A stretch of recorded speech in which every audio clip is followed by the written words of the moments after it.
Alalahanin ang mga ginawa ng Diyos.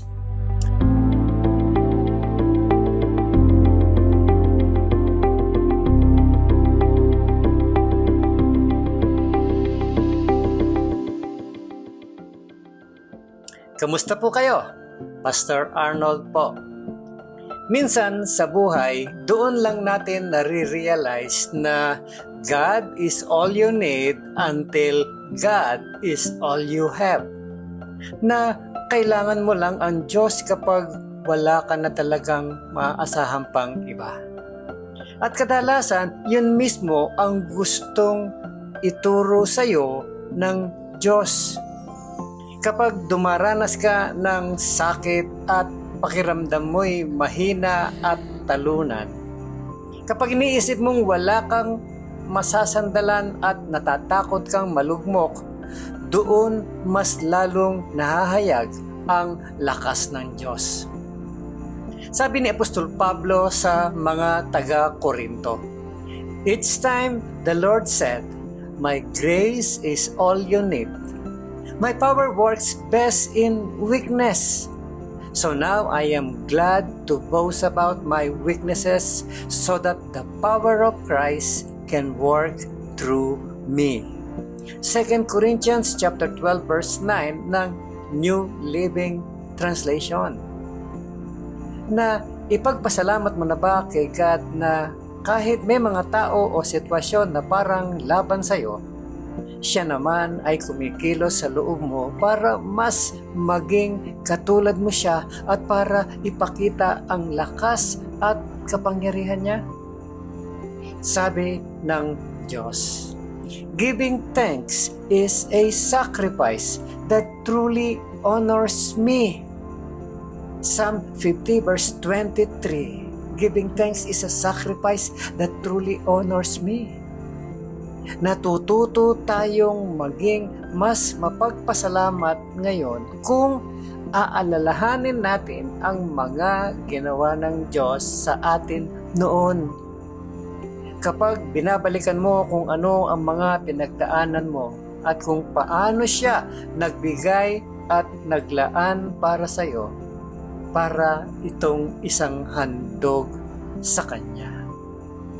Napaparangalan siya kapag humihinto ka sandali at nagpapasalamat sa Kanyang biyaya noong nakaraan. Kahit na dumaraan ka ngayon sa hirap, may dahilan ka pa rin magpasalamat sa Diyos dahil sa nagawa na niya. Sing praise to the Lord.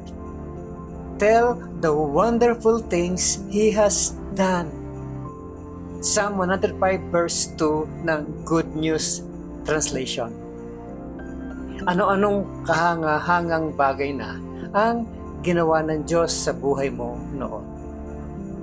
Paano niya ipinapakita ang kanyang kaluwalhatian sa pamamagitan ng paggamit ng pain para sa ikabubuti mo? Paano kanya hinuhubog at binabago para mas maging katulad niya? Paano mo siya mapaparangalan ngayon sa pamamagitan ng handog ng papuri? Maglaan ka ng oras para isulat ang isang kwento ng katapatan ng Diyos sa buhay mo. Pwedeng ito ay panahon na tinulungan ka ng mga tao mula sa church o sa iyong small group. Pwedeng ito rin ay yung pagkakataon na may isinakripisyo ka at natutunan mong magtiwala ng may pananampalataya. Maring ito ay isang karanasan nagbago sa iyo habang naglilingkod ka sa iba. O baka naman tahimik na sandali, aral na natutunan o desisyon ginawa mo. Habang inaalala mo ang mga nagawa na ng Diyos noon, mas maunawaan mo kung bakit siya lang ang sapat para sa iyo. Jesus is enough for you. At mas lalo mong siyang mapapasalamatan dahil doon. Think about this. my friend? Why do you think Psalm 50 verse 23 calls giving thanks a sacrifice? Bakit? Bakit sa tingin mo tinawag sa mga awit ang pasasalamat daw ay bilang isang sakripisyo? Bakit kaya? Pangalawa, think about this, my friend. Who can you tell today about what God has done for you? Why is it important to share it with others? Sino ang maari mong pagkwentuhan ngayon tungkol sa mga ginawa ng Diyos sa buhay mo? At bakit mahalagang ibahagi mo ito sa iba? At panghuli, think about this. What do you need God's grace for today? Ask Him to remind you of His grace in the past and how you have seen Him work in your life and the lives of others. Ano ang kailangan mo ngayon sa biyaya ng Diyos?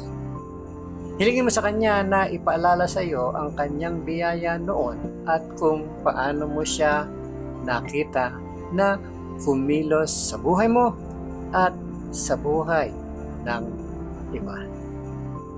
Muli po, ito si Pastor Arnold Adriano. At ang encouragement na ito ay hatid sa inyo ng Malabon Community Church. Have a great day, my friend. At ngayong bagong taon, huwag mong kalimutang ang Diyos ang patuloy na gumagawa ng fresh start at may hawak ng bawat araw ng buhay mo. Happy New Year, everyone!